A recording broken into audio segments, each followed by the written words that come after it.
தவிசாளரையும் செயலாளரிடமும் கேட்டிருந்தேன். மின் விளக்குகள் பொருத்துவது சம்பந்தமாக அவர்கள் என்னிடம் கூறியிருந்தார்கள். மின் விளக்கு பொருத்துவதற்கு தற்போது ஆட்பலம் இல்லை என்றும் கூறியிருந்தார்கள். ஆனால் அதற்காக எனது உயிலங்குள வட்டாரத்தில் மொத்தமாக ஏற்கனவே பொருத்தப்பட்ட மின் விளக்குகள் 280 விளக்குகள் பத்தாமல் இருக்கின்றது. நான் உங்களிடம் தயவாக உறுப்பினர்களிடமும் தவிசாளர்களிடமும் கேட்டுக்கொள்ளும் விடயம் என்னவென்றால், உங்களிடம் ஆழ்பலம் இல்லாவிட்டால் எங்களுக்கான மின் குமிழ்களை தாங்கள். நாங்கள் உடனடியாக எனது சொந்த பலத்தில் நான் மின் குமிழ்களை பொருத்தி மின் விளக்குகள் பழுதடைந்த விளக்குகளை பிரதேச சபை ஊடாக செய்தாங்கள்.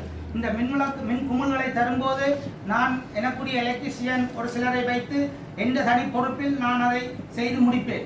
இந்த 11வது வட்டாரத்தில் உயிலங்குளத்தில் 19 கிராமம் இருக்குது. இந்த 19 கிராமத்துக்கும் இந்த விஷயத்தை செய்து முடிப்பேன். எனக்கு அந்த மின் குமிழ்களை தந்து 125வது ஆண்டு ஜூபிலியை பெரிய அளவில் கொண்டாடுகிறார்கள்.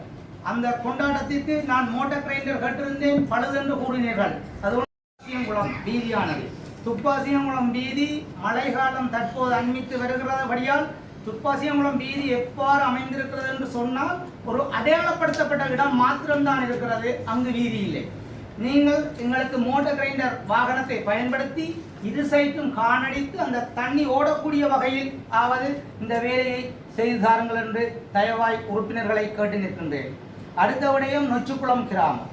நொச்சிக்குளம் கிராமமும் இந்த வகையில் 750 மீட்டர் வீதியை முன்னே கூறியிருந்தேன்.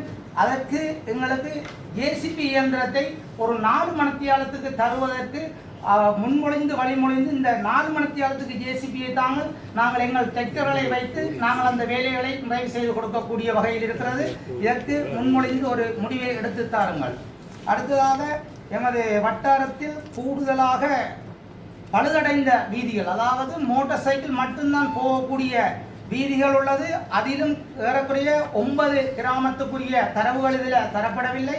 அந்த தரவுகள் நான் அடுத்த கூட்டத்தில் சமர்ப்பிப்பேன். கல்லியக்காடு எனது சொந்த கிராமம், அதில் 700 மீட்டரும். இதேவேளையில் வீதி விளக்கு சம்பந்தமாக எனது கிராமத்தை கூறுகின்றேன்.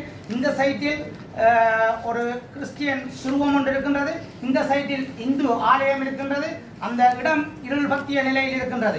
இந்த விடயங்களை, இந்த வீதி விளக்கு சம்பந்தமான விடயங்களை நீங்கள் உண்மை அறிவதென்றால் 7 மணிக்கு பிறகு தவிசாளரும் ஒரு சில உறுப்பினர்களும் எங்கள் பிரதேசத்துக்கு வாங்கள், நாங்கள் கூட்டி செல்கின்றோம். இல்லாவிட்டால் நீங்கள் இங்கிருந்து கோலடுங்க, நாங்கள் வந்து ஏற்றி கொண்டு போய் உங்களை எங்கள் கிராமங்கள் என்ன நிலையில் இருக்கின்றது என்பதை உங்களுக்கு தெளிவாக நான் காட்டுகின்ற நிலவில் வீதி விளக்கு சம்பந்தமாக.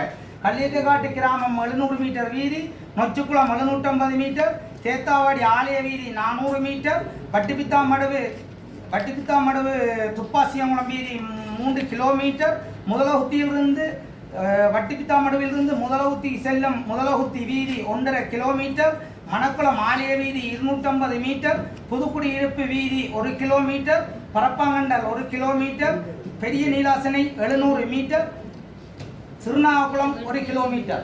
ஏனைய கிராமங்களின் விவரங்கள் அடுத்த கூட்டத்தில் தருவோம். இந்த செய்யக்கூடிய முக்கிய வீதிகளை நாங்கள் முன்னுரிமைப்படுத்தி தருகின்றோம்.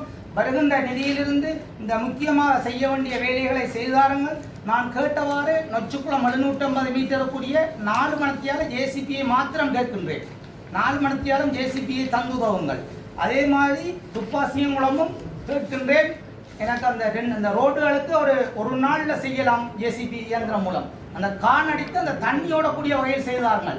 என்ன காரணம் என்றால், அந்த வீதியில் பாடசாலைக்கு செல்லும் மாணவர்கள் நடந்து போக வேண்டிய நிலை, அவர்களது சப்பாத்துக்கள் கூட அங்கால கொண்ட கழுவி போட்டுட்டு போகக்கூடிய நிலையில் அந்த வீதிகள் அமைந்திருக்கின்றது. அதையும் செய்தார்கள். நான் இந்த மின்சாரம் சம்பந்தமாக, மின் விளக்கு சம்பந்தமாக கேட்டவாறு உங்களால் செய்ய முடியாவிட்டால் அந்த மின் குமிழ்களை தாங்க நாங்கள் கொண்டே போடுறோம். முதல் அது பத்திரத்தை பார்த்து பழுதடைந்ததுக்கு மின் விளக்குகளை செட் பண்ணித்தாங்க.